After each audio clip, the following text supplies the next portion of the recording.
Hi there, it's Alana Corso, Managing Broker, co-founding partner of Dwell Realtors. This week I'm going to give you 5 safety tips to be prepared in case of a fire.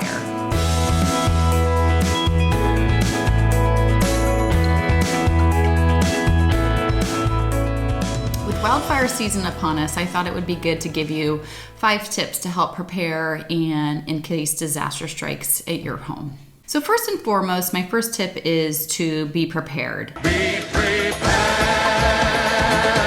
It's a good idea to have an emergency kit in your home with a first aid kit, any essential supplies, and in the event that you have to evacuate your house for a fire, it would be good to have copies of any important documentation such as driver's licenses, passports, credit cards, knowing your banking information, and then also having a supply of any essential medications that you can't be without, plus a set of clothes and extra shoes to grab.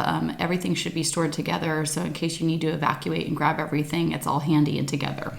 So my second tip is to have a plan. So if you do have to evacuate your house, what is your route out of the house? How are you going to make sure that you have all of your family members and bring any pets that you have to make sure you can get everybody out, because usually you have very little notice that you have to evacuate, and you want to make sure that everybody gets out safely.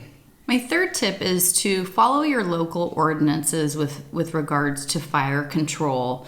So many cities, in areas that are prone to wildfires, that especially in hilly areas, think like the hills of Redwood City, Emerald Hills, hills of San Carlos, the area where there's a lot of brush and vegetation, the cities will often require that vegetation and brush be cleared. Otherwise, you could be subject to fines. And they're doing this for your safety to prevent, that dry brush being there and any vegetation that could be fuel for any fires. Another thing to pay attention to is if you're building a new house or remodeling, most of California building code requires that you use fire-safe materials and different methods to help protect your house in the event of a fire.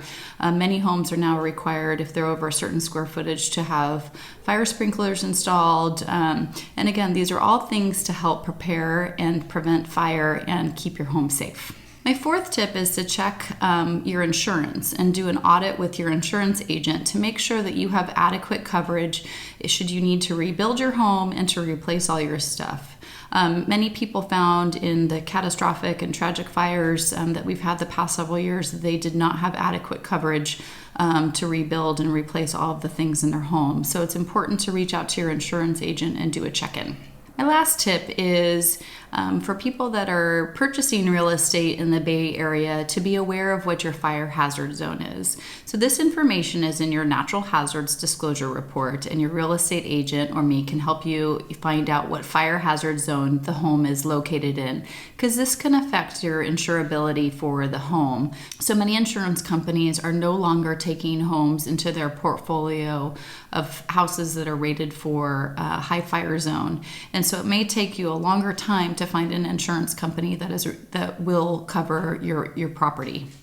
It's just something to be aware of when you're purchasing.